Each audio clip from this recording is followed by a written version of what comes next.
Hi, this is Kelly Sadler, and this is this week's Politically Unstable. This week, I'm joined by Bob Unanue, who is the CEO of Goya Foods. He's also launched an initiative, Goya Cares. He's a board member with AFPI, and was an executive producer on The Sound of Freedom. He is, advocating on, lobbying the United States government and bringing awareness to all of the children that are trafficked over the southern border and how that affects the Hispanic community. And he wrote an op-ed for us this week, the Biden administration's Hispanic chain gang. Bob, could you kind of go in and tell our audience what you wrote in the piece and why this is such a major issue that Americans need to confront? Well, Kelly, yes, thanks for having me. And I just became aware of the trafficking several years ago, working with Eduardo Berassi on the movie Sound of Freedom, and it just opened my eyes to the tremendous exploitation, abuse, and trafficking of our young children. And so, it is the biggest industry in the world after drugs and arms sale. But of course, the drugs go hand in hand with it.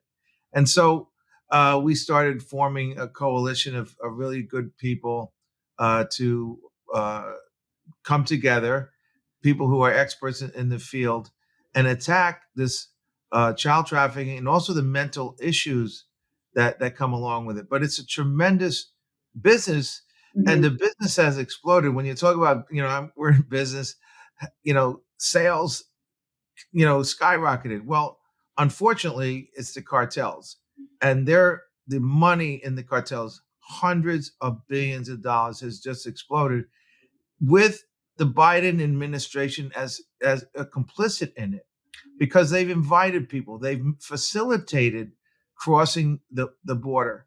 Javier Becerra, who's in charge of HHS, Health and Human Services Secretary, also the Office of Refugee Resettlement, last April 26th, Tara Lee Rodas testified before Congress and said that the U.S. is the middleman, that we are losing 100,000 children a year, that these children are brought in, there's no vetting, that they don't care. And then actually Becerra scolded his team, said Henry Ford would be embarrassed by the inefficiency of how we're bringing children in. In other words, we need to bring in more children.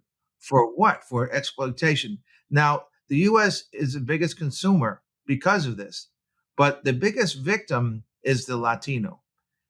And fortunately, the Latino holds on to these values of God, family, work, freedom. Unfortunately, they're coming to, people who want to do good in this country are coming for that freedom and prosperity. But what's happening now, and I have family who are Venezuelan, it's a lot calmer in Venezuela now, because the group you may have heard of, Tren de Aragua, uh, they're like MS-13, and there's other groups in South America. So I mean, and then, by the way, they take these kids and they just brainwash them. It's not so much them as the evil behind it that is attacking and exploiting our children in every way possible, and then turning them into monsters. And so they unleashed them into New York in Times Square, in Georgia, killing children, and of course, they won't take them back. But all this is as a result of this administration, which, as Tara Lee Rhoda said, is the middleman, complicit in the trafficking, the greatest industry in the world, and we're the biggest consumers. The only way we can stop this is to change the administration. I think Donald J. Trump needs to come in, and we have to love and care for our brothers and sisters. I mean, in your piece, you said it's a $160 billion business, and that's an annual business. That's huge. And I think it's absolutely disgusting that the U.S. is the number one consumer of this. The New York Times last year did a piece looking at this issue and concluded that the border control, we lost 85,000 children into the interior of the United States, and we have no idea where they are, what they're doing. Some end up in factories. Others, are exploited sexually. And you're right. When the administration was held accountable, how many children have gone through unaccounted for? There was no answers, and then they disputed the New York Times report, but they didn't correct the record.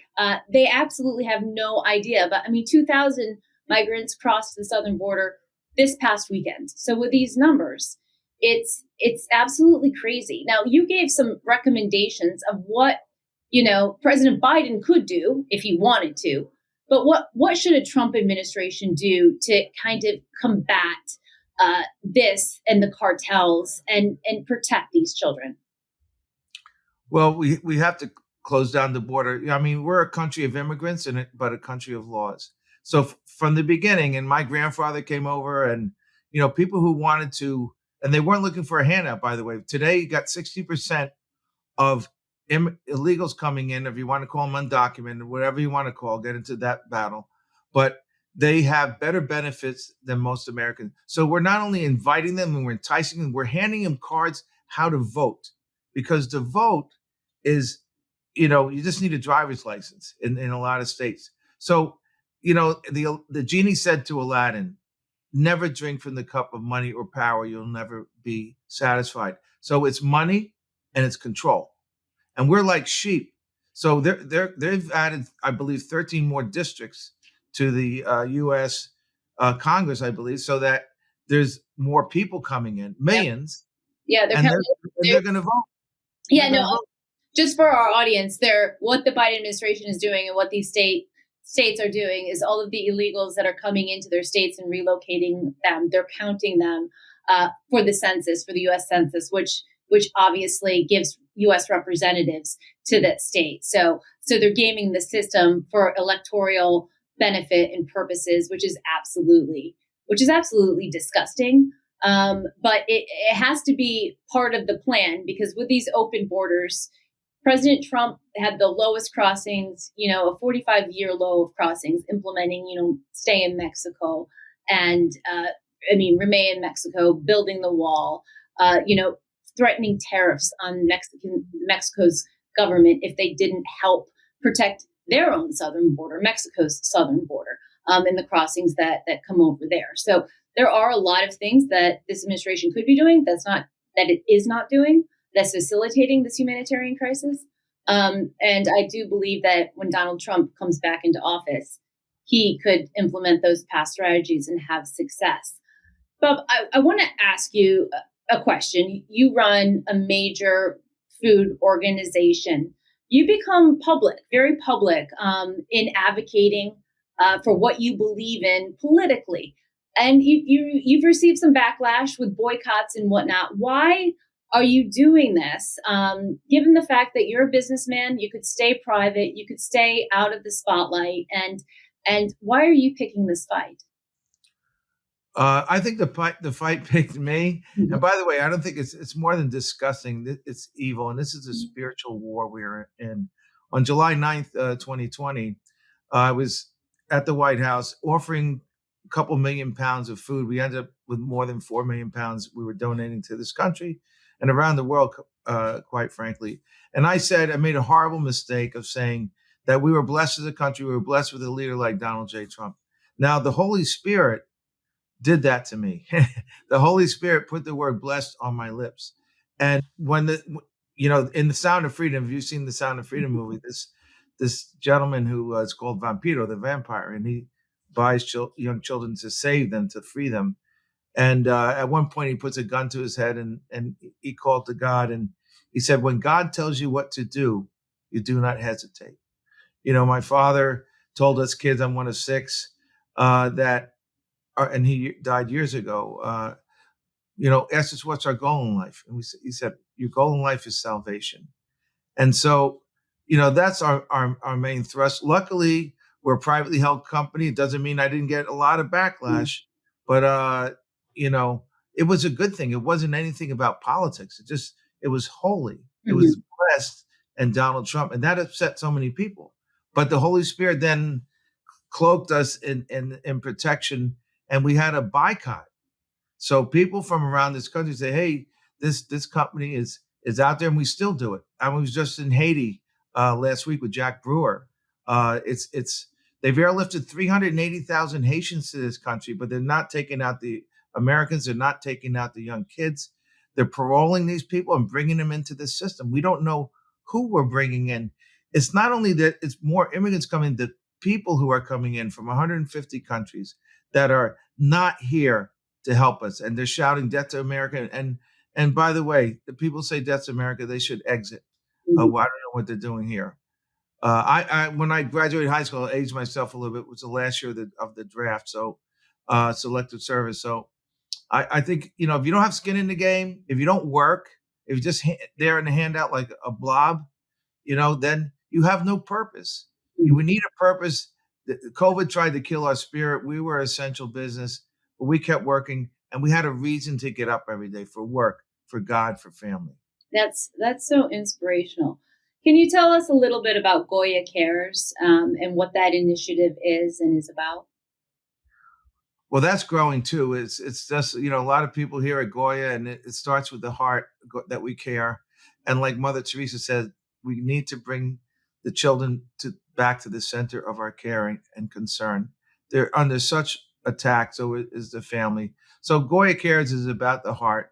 Great people at Goya, and then great partners. So many partners, and we're also with Monique Burrs. Monique Burrs, we're going into schools in our own programs too, with lesson plans. We're going into assemblies. We're going into the classroom to alert the kids with videos that we've done about trafficking. And believe it or not, many children have come forward and say, "Hey, I'm in a situation in my house," and so we're saving kids that way. But let me tell you, the industry is just too big, hundreds of billions of dollars, and there's so much profit in it, and control, and just treating the not valuing the human being. We worry about, it's a big talking point in the election about abortion, but once a child is born, we're not valuing that child at any point. So they like to focus on these smoke screens, and that, of course, does life begin at 15 weeks, 6 weeks, whatever? Well, God decides that, and we decide whether we want to terminate that. And but at the same time, after we're born, we're not valuing each other. We got the selfies. Kids are the mental health.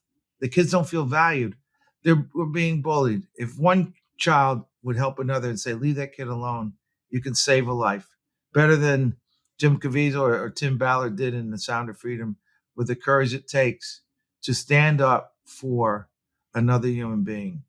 That's amazing. I want to kind of turn this a little bit more politically speaking. We're in an election year, of course, everyone knows that. And the Black community votes for Democratic, 80 to 95% of the time. And they do, arguably against their, best interest. The Jewish community also, it's like 70 to 75 to 80% vote Democratic. They always have. That might change this election, but we'll see. It hasn't in years and years. But with the Hispanic community, they did vote Democratic, but now we're seeing Donald Trump actually lead Joe Biden within the Hispanic community for the first time ever. We've seen a lot of Hispanic Republicans win in the midterms.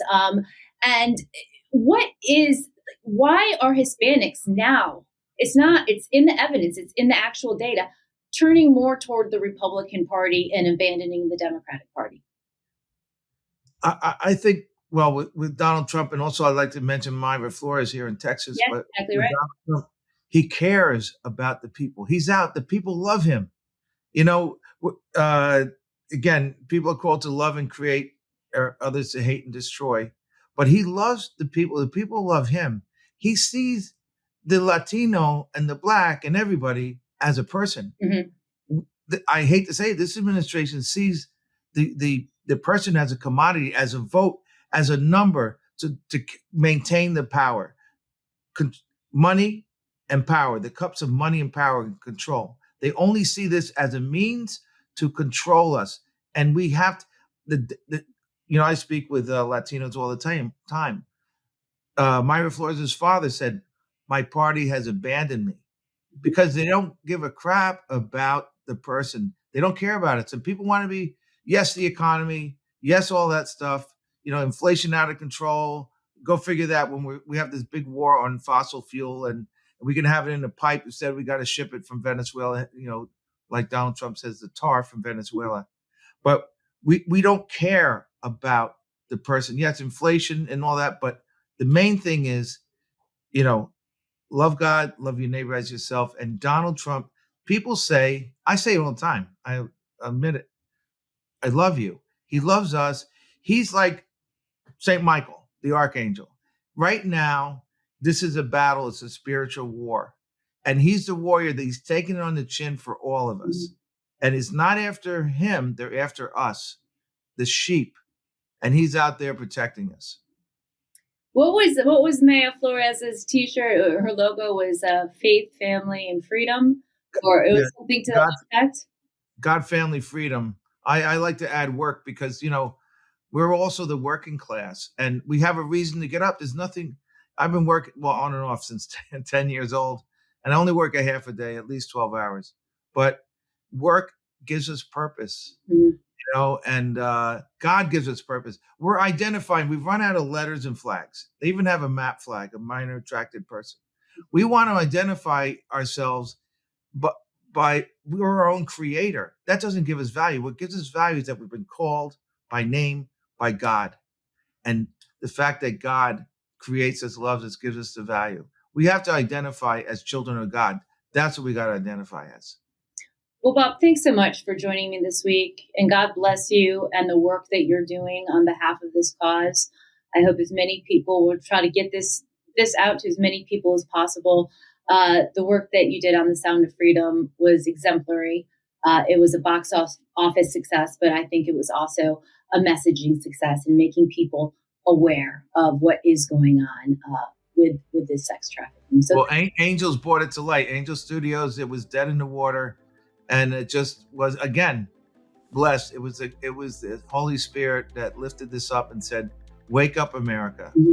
We got to get better. Well, thank you again. And that's it for this week's Politically Unstable.